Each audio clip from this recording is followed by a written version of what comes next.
አክብሮታዊ ሰላምታችን በያላችሁበት ድረስ የተወደዳችሁ የመሃል ሚዲያ አድማጭ ተመልካቾቻችን እንደምን ውላችኋል? እነሆ ዘወትር በዚህ ሰዓት ወደ እናንተ የሚደርሰው መሃል ዜናችን ተጀምሯል። በቅድሚያም ዋና ዋናዎቹን ጣና ክፍለ ጦር በፋኖ ላይ የማያዳግም እርምጃ እየወሰደ እንደሚገኝ ተገለጸ። ከትግራይ ክልል የሚወጡ መረጃዎች አሳሳቢ ሆነዋል ተባለ። ዝርዝር ዘገባውን ይዘናል። አብራችሁን ከቆያችሁ ታደምጡታላችሁ። ከውጭ በአሜሪካ ሉዊዚያና ግዛት አንድ ግለሰብ 7 ልጆቹን ተኩሶ መግደሉ ተሰማ። ከውጭ ያዝነው ርዕሰ ጉዳያችን ነው። ቀደም ብለን ያደረስናቸውን አበይት ርዕሰ ጉዳዮቻችንን ጨምሮ ሌሎች ቀሪ አዳዲስ መረጃዎችን አጠናክረን የዛሬ ለተሰኞ መሃል ዜናችንን ጀምረናል። ውድ ተመልካቾቻችን ዜናውን ላይክ እና ሼር ሚዲያችንንም ሰብስክራይብ በማድረግ ዜናውን ተጀምሩ ዘንድ የአክብሮት ግብዣችን ነው።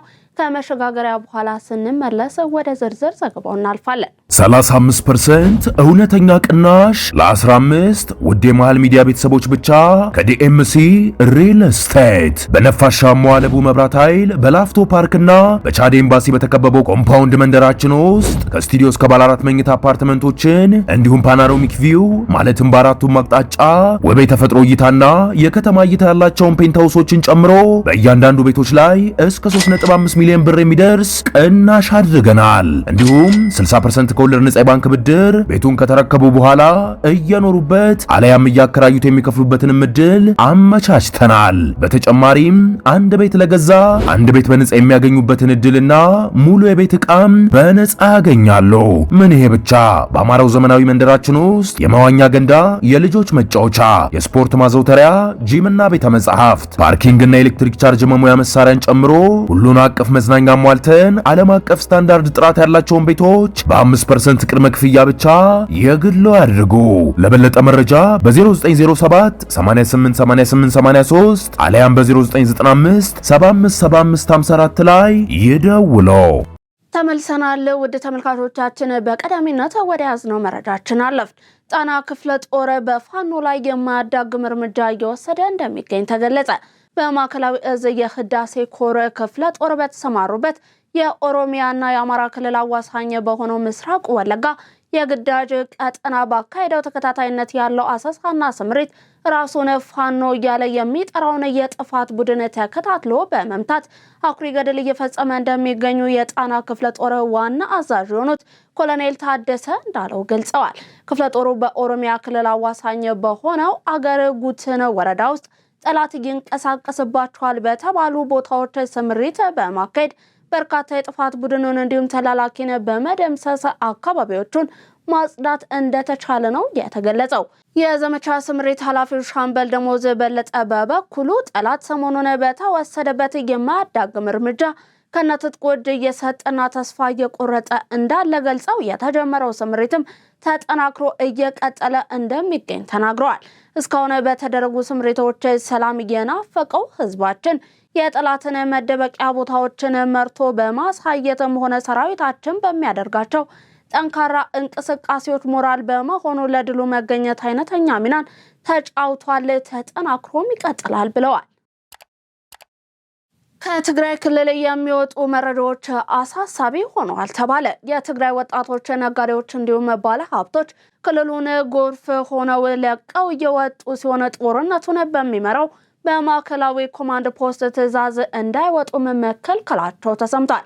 በየቤቱ የወጣቶች አፈሳ ይጀምራል በሚል ስጋትም የትግራይ እናቶች ልጆቻቸውን እየደበቁና ወደ ገጠር እያሻሹ ነው ሲባልም ሌሊትን በዛላምበሳ በኩል የኤርትራ ወታደሮች እንዲሁም ሳዋ የሰለጠኑ የህወሓት ታጣቂዎች በጭነት መኪናዎች ወደ ትግራይ መግባታቸው ታውቋል።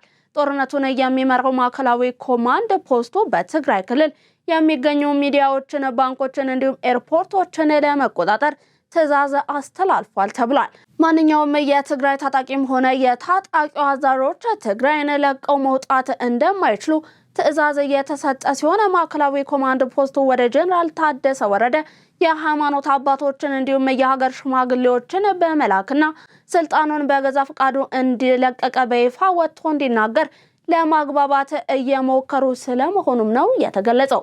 በዚህ ርዕሰ ጉዳይ ዙሪያ ግን ከፌደራል መንግስቱ እስካሁን ድረስ እየተሰጠ ምንም አይነት መልእክት የለም። የትግራይ ነጻነት ፓርቲ ህወሓትን አወገዘ። የትግራይ ህዝብ ጠላት የሆነው የህወሓት ቡድን ከፍተኛ ተቃውሞን እያስተናገደ ይገኛል። የትግራይ ነጻነት ፓርቲ የህወሓት ቡድን የህዝብ ለህዝብ ግንኙነት በሚል ሽፋን የትግራይ ህዝብ ጠላት ከሆኑት ሻዕቢያና ፋኖ ኃይሎች ጋር እያደረገ የሚገኘውን ግንኙነት በጽኑ እንደሚያወግዝ በመግለጫው አስታውቋል። ህወሓት የሚያደርገው ግንኙነት የትግራይን ህዝብ እንደማይወክልም ነው ፓርቲው የገለጸው። ጥረቶቻችን የበለጠ ጽኑ ተወዳዳሪ እንዲሁም አካታች ኢኮኖሚ ለመገንባት ያለንን አቋም እንዲሁም የመተግበር አቅም ያሳያሉ ሲሉ የኢፌዴሪ ጠቅላይ ሚኒስትር ዶክተር አብይ አህመድ ገለጹ።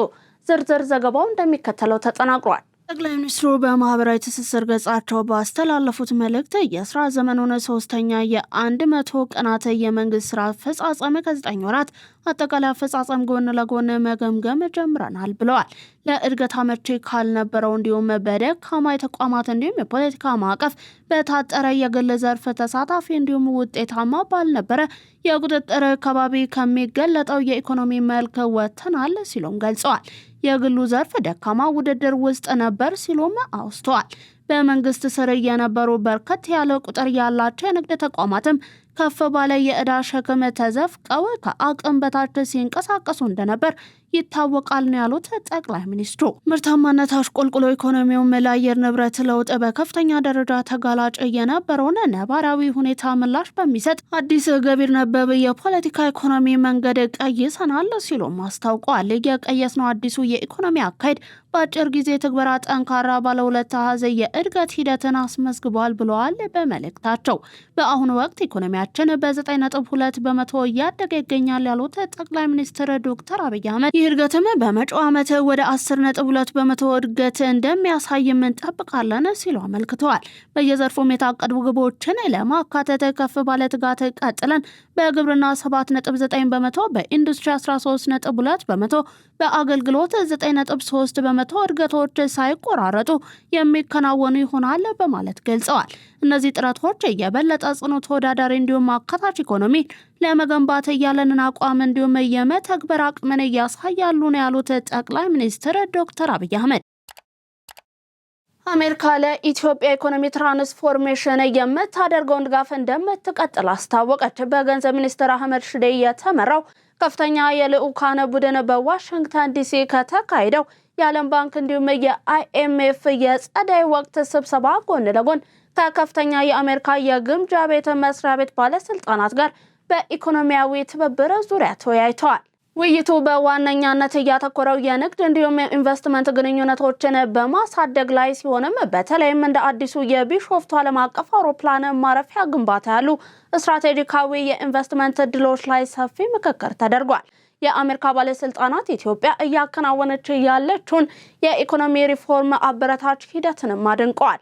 ባለስልጣናቱ አሜሪካ ለኢትዮጵያ የኢኮኖሚ ትራንስፎርሜሽን የምታደርገውን ድጋፍ በቴክኒክ ድጋፍ፣ በግሉ ዘርፍ ተሳትፎ እንዲሁም ከዓለም አቀፉ የፋይናንስ ተቋማት ጋር በመተባበር እንደምታጠናክርም በድጋሚ አረጋግጠዋል። ሁለቱ ወገኖች ቅድሚያ በሚሰጧቸው የጋራ የኢኮኖሚ ጉዳዮች ወደፊት ለመራመድ እድገትን ለማፋጠንና የሁለቱን ሀገራት የኢኮኖሚ ትስስርን ለማፋጠን ስምምነት ላይ መድረሳቸውን የገንዘብ ሚኒስትር ለኢትዮጵያ ዜና አገልግሎት በላከው መረጃ አመልክቷል።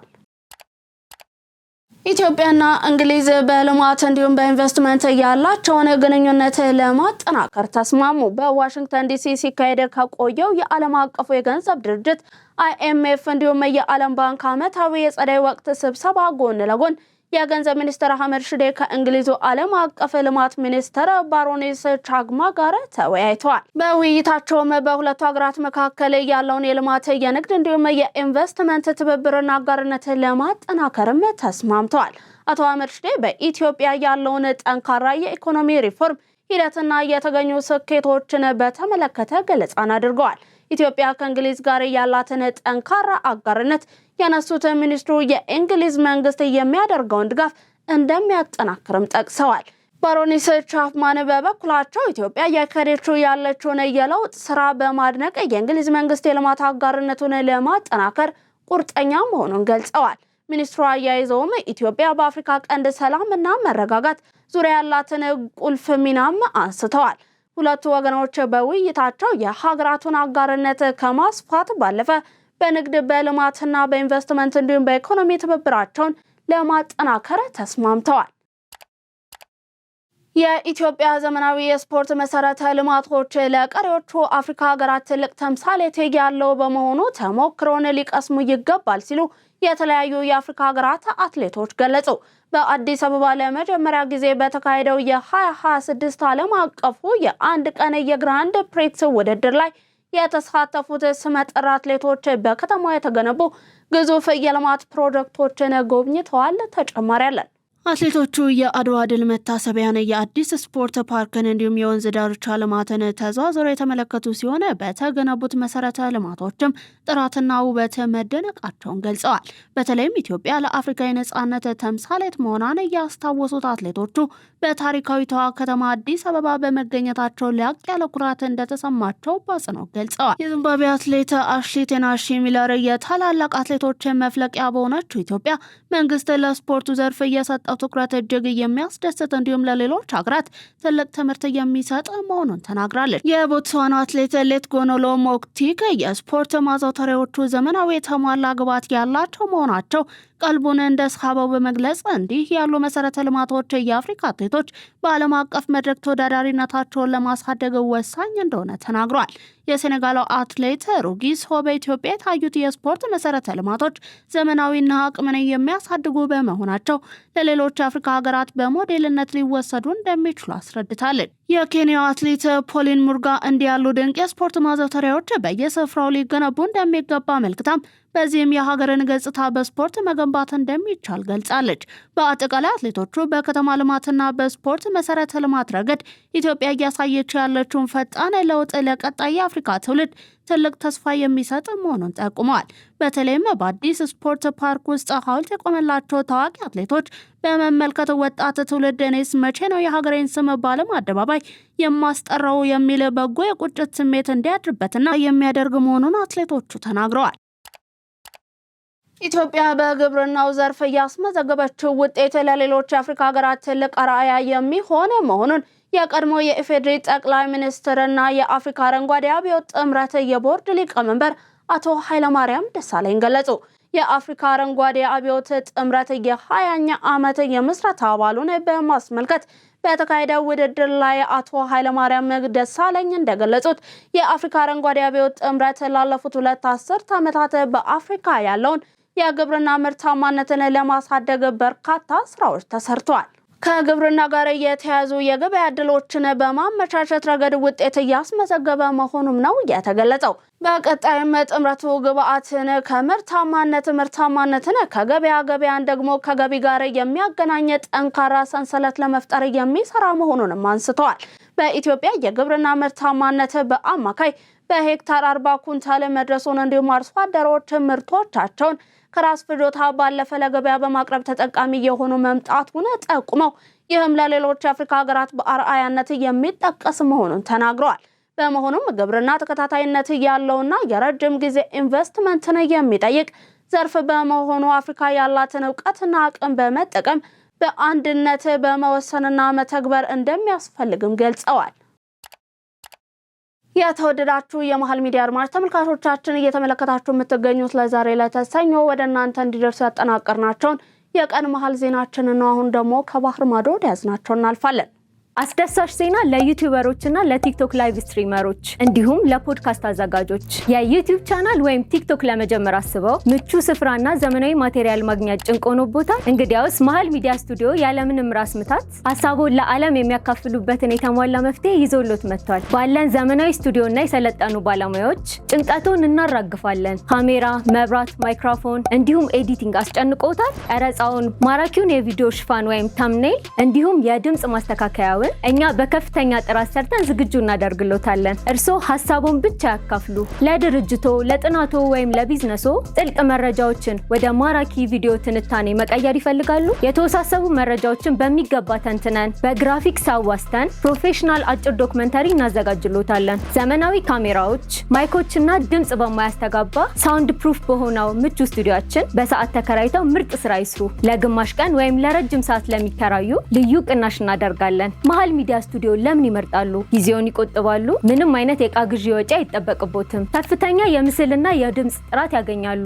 ማንኛውንም የሚዲያ ስራ በአነስተኛ ዋጋ እንዲሁም በከፍተኛ ጥራት ለማሰራት አሁኑኑ ያነጋግሩን። አድራሻ መሃል 4 ኪሎ መሃል ሚዲያ ስቱዲዮ። ሀሳቡን ወደ ተጽዕኖ ፈጣሪነት እንቀይራለን። በአሜሪካ ሉዚያና አንድ የታጠቀ ግለሰብ 7 የገዛ ልጆቹን ጨምሮ በጥቅሉ 8 ህጻናትን እንደገደለ የሽሬስፖርት ፖሊስ አስታውቋል።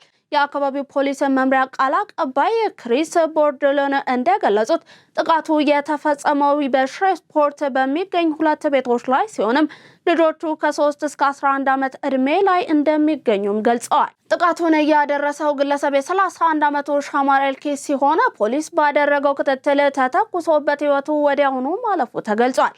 በትላንትናው ዕለት በተፈጸመው ጥቃት የገዳዩን ባለቤት ጨምሮ 2 ሴቶች በጥይት ተመተው ሆስፒታል መግባታቸውን የሽሬስፖርት ፖሊስ ያወጣው ሪፖርት ያሳያል። ፖሊስ የጥቃቱን መንስኤ ምን እንደሆነ ይፋ ባያደርግም ግለሰቡ አልኪንስ ግን በ2019 ከጦር መሳሪያ ክስ ጋር በተያያዘ በቁጥጥር ስር ውሎ እንደነበር ገልጿል። በሽሬስፖርት በዚህ ሳምንት የተከሰተውን ክስተት ሳይጨምር በመላው አሜሪካ በዚህ ዓመት ብቻ ቢያንስ 119 የጅምላ ተኩስ ጥቃቶች ሲፈጸሙ 79 ህጻናትን ጨምሮ 117 ሰዎች ህይወታቸው ሲያልፍ 458 ሰዎች ደግሞ መቁሰላቸውን ሪፖርቱ አመልክቷል። ከየካቲት 21 ጀምሮ ከኢራንና ከሊባኖስ ጋር በተያያዙ ጥቃቶች 16 የእስራኤል ወታደሮች ሲገደሉ 690 ያህሉ ደግሞ መቁሰላቸውን የጦር ሰራዊቱ መረጃ አመለከተ። ካለፉት 24 ሰዓታት ወዲህ ብቻ 37 ወታደሮች በአብዛኛው በፈንጂ መሳሪያዎች ምክንያት መቁሰላቸው የተገለጸ ሲሆን እስራኤል በጥቃቶቹ የሚደርሰውን ጉዳት በሚመለከት ጥብቅ የመረጃ ቁጥጥር ስታደርግ ቆይታለች። በአሁኑ ወቅት 149 ወታደሮች በሆስፒታል ውስጥ በሕክምና ላይ እንደሚገኝም ተናግሯል። በደቡብ ሊባኖስ ቢጫ መስመር ተብሎ በሚጠራው አካባቢ በፈንጂ መሳሪያዎች በተከሰቱ 2 የተለያዩ አደጋዎች 2 የእስራኤል ወታደሮች መገደላቸውንና 12 መቁሰላቸውን ማዕሪፍ ጋዜጣ ዘግቧል። የቢጫ መስመር በሊባኖስ ግዛት ውስጥ ከ4 እስከ 10 ኪሎ ሜትር ዘልቆ የሚገባ መደበኛ ያልሆነ ድንበር ሲሆንም በሊባኖስ የሚቀበሩ ፈንጂዎች እንደ አውሮፓውያኑ አቆጣጠር በ1980ዎቹ እንዲሁም 90ዎቹ የእስራኤል ጦር በሊባኖስ በነበረበት ወቅት ለወታደሮቹ ትልቅ ቅዠት እንደነበሩ ጋዜጣው አስታውሷል።